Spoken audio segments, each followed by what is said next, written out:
What is it about dreams that capture our imagination? Is it the fact that our daily lives are turned into something that resembles the real world while being completely detached from it? Or is it the fact that we're able to see things that are completely impossible? One of the things I've always loved about movies is their ability to show me things that my imagination struggles to even conjure up. I've always been attracted to movies that feel otherworldly and surreal, and growing up there were two movies that really captured my imagination. One is the Robin Williams movie What Dreams May Come, and the other is 2000's The Cell starring Jennifer Lopez. Don't worry, we'll cover What Dreams May Come in another video, but today we're focusing on The Cell, how it came to be, its inventive world and visuals, and why even though the movie's screenplay is thin, it still holds up today. Welcome back to Born to Rant. I'm Brandon. Now, let's talk about The Cell.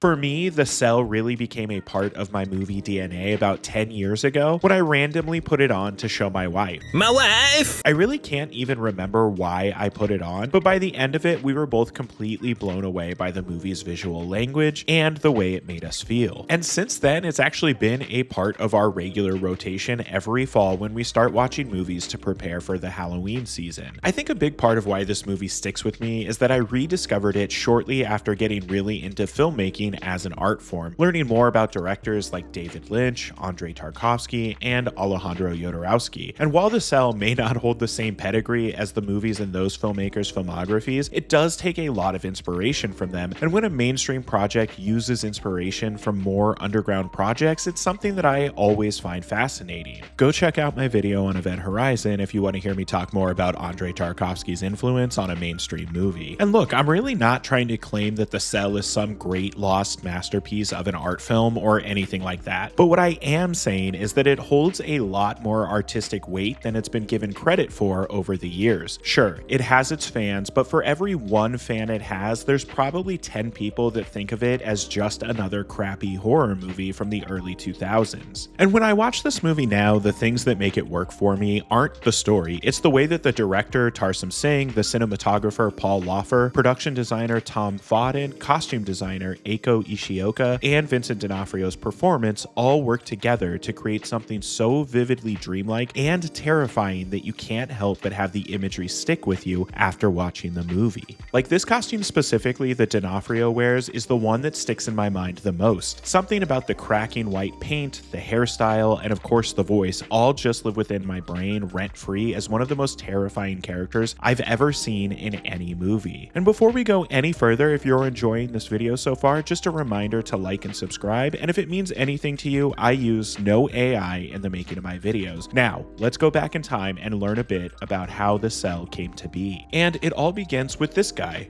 Mark Prodosevich, who began working on the screenplay in the mid-1990s. At the time, he was obsessed with both serial killers and trying to grapple with the question of if it's possible or even morally okay to empathize with a serial killer. Prodosevich is also an avid swimmer and apparently has regular dreams about drowning, and the idea of your daily life becoming a nightmare is what added in the dream aspects to his original script. Well, that and the fact that he was apparently obsessed with 1984's Dreamscape. Originally, Prodosevich's screenplay was a lot closer to something like A Nightmare on Elm Street 3, Dream Warriors, than the final movie we got, and he actually sold the script to New Line Cinemas, who produced the Elm Street movies. However, once the script was with New Line, it quickly was thrown into a drawer and forgotten about. That is until Jennifer Lopez was working on her debut album and had a general meeting with Mike DeLuca from New Line Cinema. And she remembered reading a draft of The Cell earlier in her career and asked him about it, and he basically just said, if you want to star in it, it's yours. From there, Tarsem Singh was brought on board to direct, and while this was his first feature-length movie, Singh had a long history of working as both a music video and commercial director, working with everyone from In Vogue and REM to Nike and Mercedes.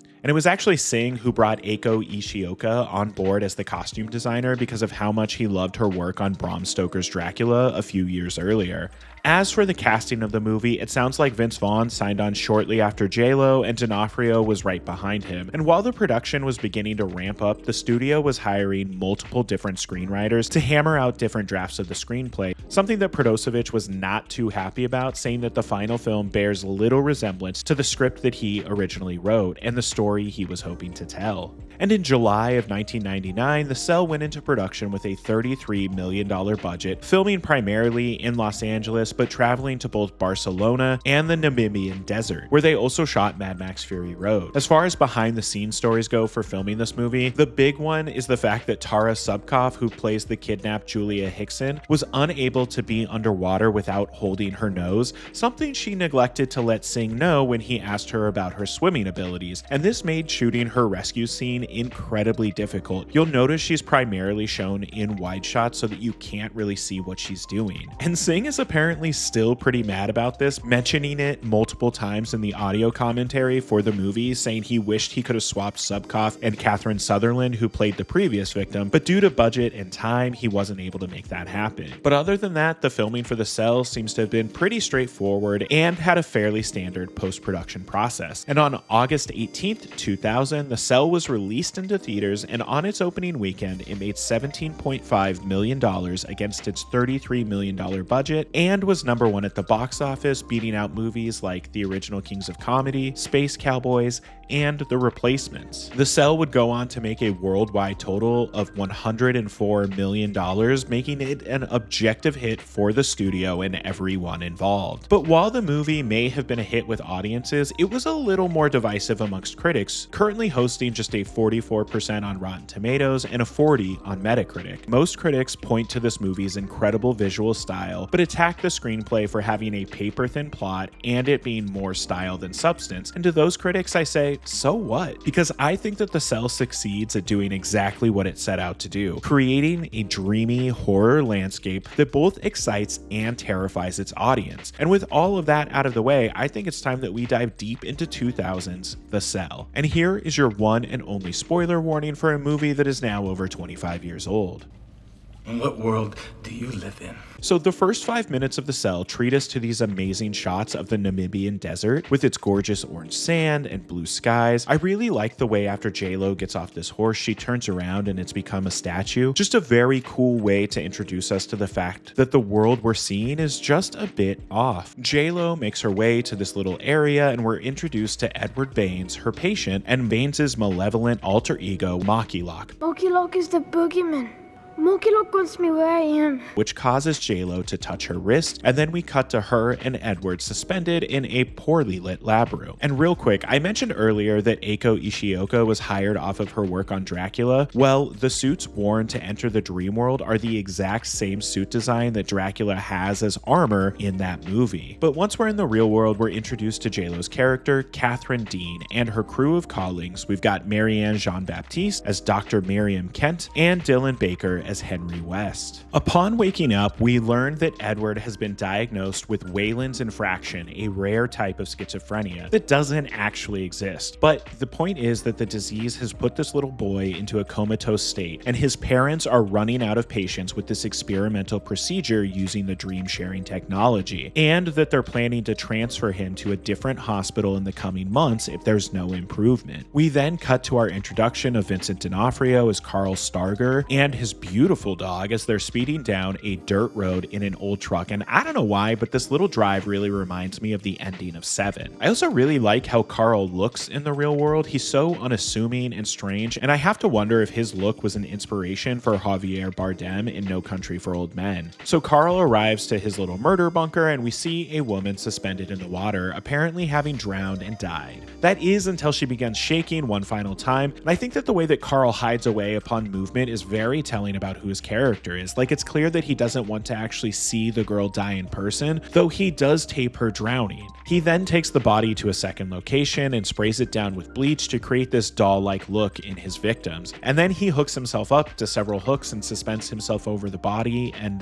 gives us one of the creepiest self-pleasure scenes in any movie ever. Like, up there with the one from Mulholland Drive as far as pure discomfort goes. But fun fact, D'Onofrio actually passed out while filming the scene, only for a second, and he was fine after, but still just goes to show that this was in fact a physically demanding movie for him to make. And all of this footage of Carl and his victim is intercut with Catherine at home smoking the devil's lettuce in her underwear and watching 1973's Fantastic Planet, and falling asleep and dreaming of the desert, Edward, and Monkeylock. Now it's time for the movie to turn into a serial killer / detective movie for the next 20 minutes or so, because the next morning the body of Carl's victim is found, and we get great cameos from James Gammon and Dean Norris, and we're introduced to our two primary FBI agents, Jake Weber as Gordon Ramsay and Vince Vaughn as Peter Novak. Here we also get our first of several Twin Peaks references because she's dead.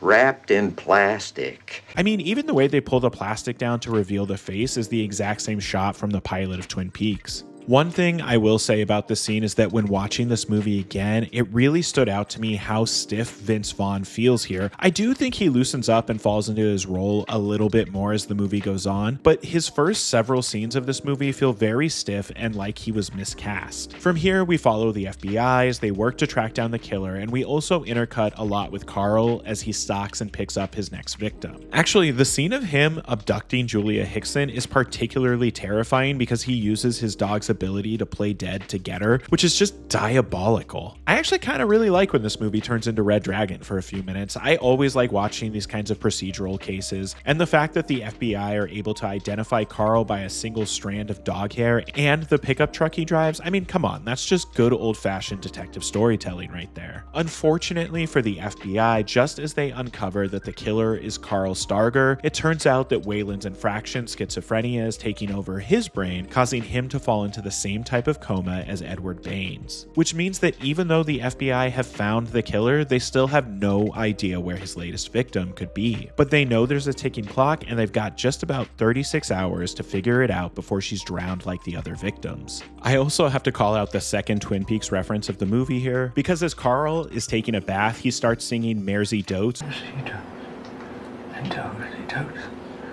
And little lambs eat ivy.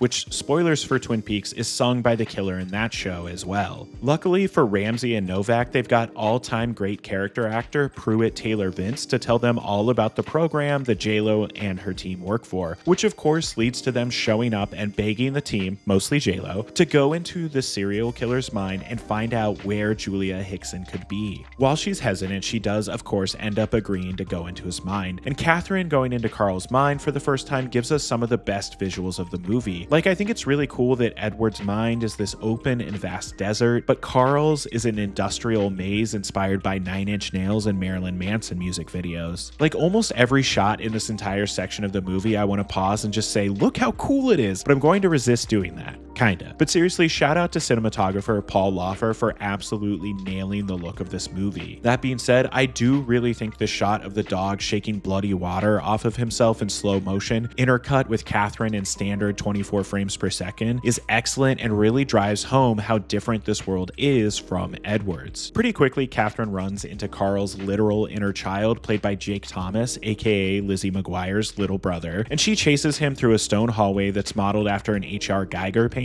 and we get this really excellent scene with him petting a horse before shoving Catherine out of the way and the horse being sliced into several pieces by several falling pieces of glass. And sorry, just a quick spoiler warning for the Hannibal TV show coming, so skip to this time code if you want to avoid it, but I have to wonder if this scene was the inspiration for the death of Beverly Katz in season 2 of Hannibal. Granted, in that we don't see the organs still pumping, but the overall deaths themselves are very similar, and honestly, Hannibal shares a lot of visual DNA with The Cell. But also The Cell took inspiration from the artist Damien Hirst, so I'm sure Hannibal did as well. So after the death of the horse, Catherine goes further into Carl's mind and finds a hall holding all of his victims, and upon trying to open their tombs, they all begin to wake up. And I can't really show any of this on YouTube, but it does lead to a large bodybuilder woman grabbing Catherine and bringing her before what I'm going to refer as King Carl. And this is probably the most iconic shot of the movie, with the purple curtains connected to his back. This is actually 50% CGI and 50% practical. The curtains connected directly to his back are real, but the stuff on the walls is completely CGI. And I just love this mix of practical and digital effects, because even though the digital stuff doesn't look great, it's nearly invisible thanks to the practical elements. Plus, Carl saying "Where you come from?" is creepy as hell and forces Catherine to hit her emergency exit button. After waking back up, Catherine is understandably a bit disturbed by everything she saw and is pretty shaken up, which leads to Vince Vaughn coming in to comfort her and trying to talk her into going back into Carl's mind. All of this is also intercut with footage of Julia Hickson trapped in her water tank, and it shows how Carl would torture his victims by turning the sprinklers on and off for hours before finally leaving them on long enough to drown his victims. I really like that when Catherine does venture back into Carl's mind, he's somehow able to feed off of her knowledge as well, because when she enters the dream world, she's actually still in the lab area until she realizes something is wrong. And anyone who says this visual effect of her walking toward the wall while it gets taller and further away isn't cool as hell is a liar. But seriously, Catherine's second trip into Carl's mind is pretty much terrifying right away. She finds herself locked in a glass box before falling/floating down to a memory of Carl's childhood where he's cleaning dishes and accidentally breaks a plate, leading to his dad beating him, and we get a pretty lengthy montage of all of the abuse that Carl had to face as a child, which Catherine is forced to watch while trapped in a closet, which is a direct homage to David Lynch's Blue Velvet. The abuse montage ends with Catherine finally coming face to face with adult Carl, and this set is directly modeled after REM's Losing My Religion music video, which Singh also happens to have directed. This scene really is the main conversation that Catherine gets to have with Carl,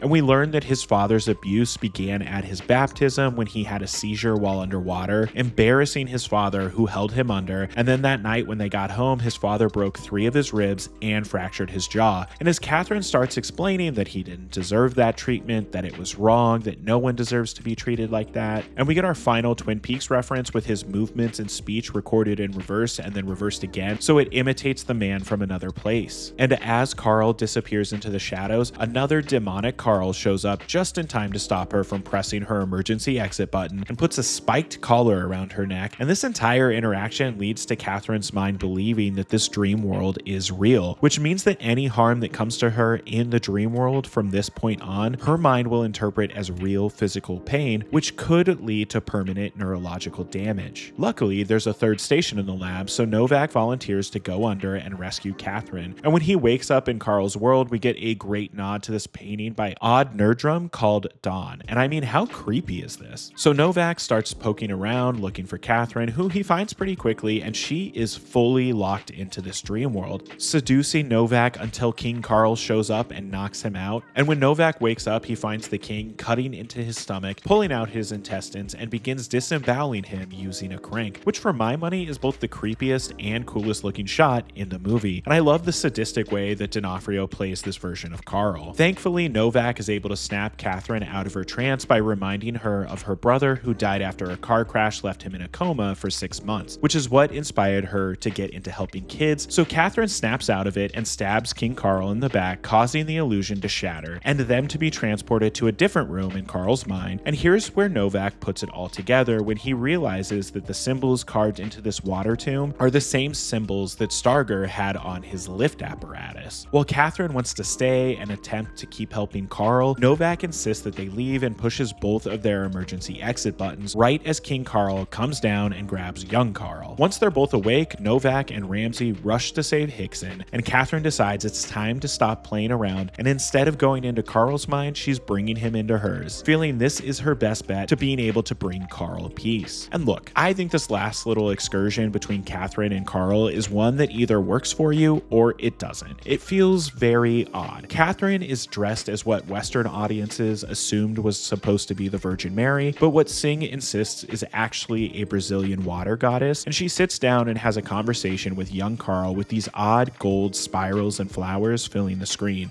for no apparent reason. Like I said earlier, it either works for you or it doesn't. And as the two talk, young Carl turns into Vincent D'Onofrio, and he tells her about how as a boy he found a wounded bird and started caring for it, but he knew that once his father found the bird and found out he'd been caring for it, he would do something awful to the bird. So to save the bird from his father, he drowned it, which is just such a heartbreaking and messed up story. But this boils down to Carl basically asking Catherine to kill King Carl, even though it will lead to his ultimate death. The only way to save Carl is by killing him. And understandably, Catherine is not too hyped on this idea. That is until King Carl shows up, and he and Catherine actually have a showdown that leads to her just fully brutalizing and killing him. And while I can't show a lot of it, I do have to say it's pretty badass. success. And The Cell ends with Catherine finally being able to bring Edward Baines into her mind and finally help free him from Maki Lock. So, 25 years later, what is the legacy of The Cell? Well, it's one of those movies when you bring it up, people either perk up because they also think of it as an underrated cult classic, or they scoff and talk about how bad and stupid it is. For me, I can ignore the movie's mediocre screenplay because, again, I think all of the work that went into this movie is just astounding. The practical sets and digital effects blend together fairly seamlessly and create a world that feels dreamlike and frightening while also feeling 100% real. The other big legacy of this movie is that it's really another great transformative performance from Vincent D'Onofrio. Apparently his wife found his performance so disturbing she made him sleep in a separate room for weeks after seeing the movie. And I mean, he's clearly the star of the movie. I would say J-Lo is just... Okay.